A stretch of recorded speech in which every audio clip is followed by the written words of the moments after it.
最深的海洋，到那最高高的山，万物都告诉我，神是爱。欢迎收听迦南之声。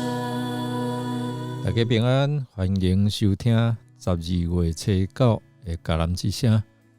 我是尤破鸿牧师，今天要跟大家分享的是寻求真道，出死入生。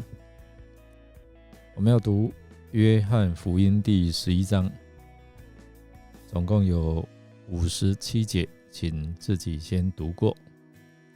先来读今天 RPG 的金句。说完这话，他大声喊：拉撒路出来！那死了的人就出来，手脚裹着布条，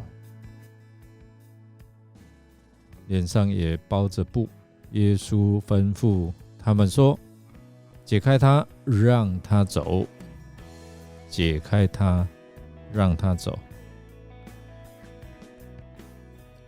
生与死是世人常在思想的，而基督信仰更直接谈到生命从哪里来，人将往哪里去。永生是什么？死亡是什么？德国哲学家海德格说，人是一种向死存有的，即出生入死。然而耶稣告诉人的命运是可以改变的，他郑重告诉人，那听他话又信差他来那一位的，就有永恒的生命。他不至于被定罪，而是已经出死入生了。当耶稣抵达伯大尼的时候，拉撒路已经在坟墓里4天了。马大对耶稣说：主啊，你若早在这里，我弟弟就不会死了。耶稣对他说：复活在我，生命也在我。信我的人虽然死了，也必复活。凡活着信我的人，必永远不死。你信这话吗？马大对主说：主啊，是的，我信你是基督，是上帝的儿子，就是那要临到世界的。耶稣说了这一句约翰福音里最重要的话：复活在我，生命也在我。信我的人虽然死了，也必复活。凡活着信我的人，必永远不死。马大似乎相信主若是在场的话，就能够医治他的兄弟，叫他免死。但这话也暗示了他可能有2种想法：第一个，主必须在场才能医治；第二个，人既死了，主就无能为力了。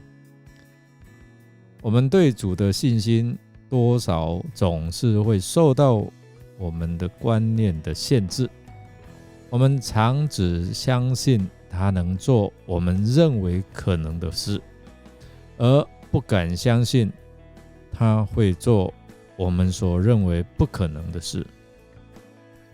耶稣对他说：复活在我，生命也在我。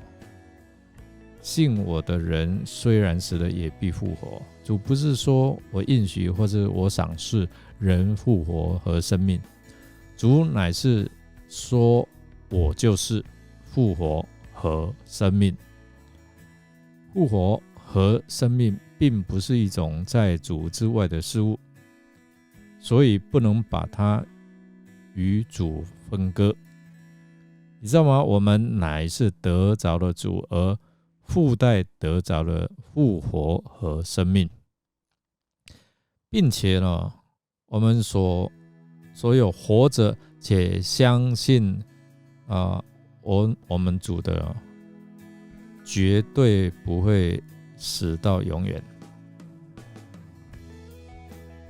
这是不会死到永远。你信这个吗？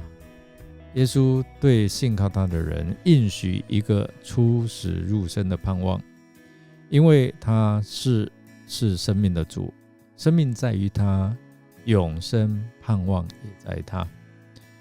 但这应许必须是怎样？趁着活着的时候相信主啊，等到时候才信就太迟了。耶稣说，你若信就会看见上帝的荣耀吗？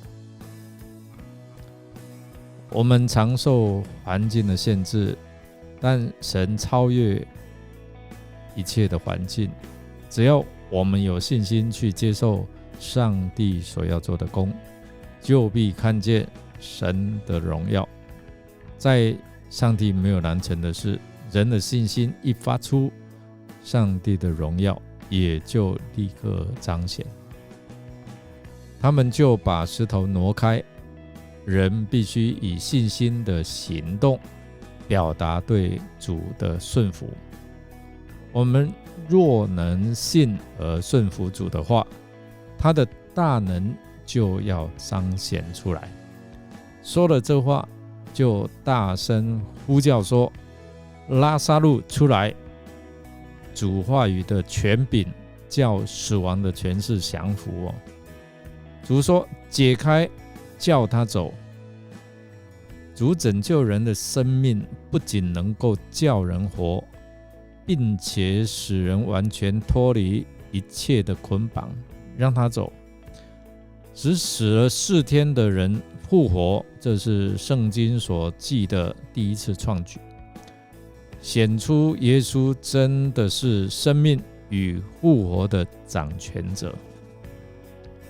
我们来思想马大认为耶稣如果在，拉撒路就不会死，但却没有想到耶稣会立刻使拉撒路复活。耶稣提醒他，你若信，就会看见上帝的荣耀。这对我们有何提醒呢？让我们一起来祷告。亲爱的天父，我们要用信心相信你是生命的源头，因为生命从你而来，你也赏赐给我们盼望，复活在于你。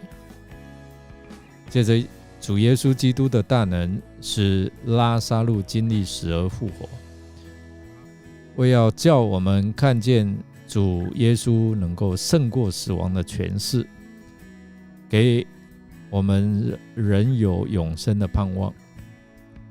今天我们向主敞开我们的心，因为我们也需要你的生命和复活的大能。有时候我们会感到生命中的困境和绝望，好像处在死亡的阴影之中。但是我们求你像在圣经当中所彰显出来的，让我们经历好像那个出死入生奇妙的作为。主啊，当我们面对身体上的疾病、心灵上的困惑、家庭中的挑战，或者是生活中的困难的时候，求你赐给我们那种信心，相信你能够改变一切，将死亡转化为生命。求你帮助我们可以看到生活当中的盼望，知道在你里面一切都可能，让我们的信仰就像拉撒路一样的复活，并在我们的生活当中能够彰显你的荣耀，成为你荣耀的见证。我们这样祷告是奉靠主耶稣基督的圣名求，阿们。感谢您的收听，如果您喜欢我们的节目，欢迎与人分享。我是尤伯牧师，祝福您经历主复活的大能。我们明天再见哦。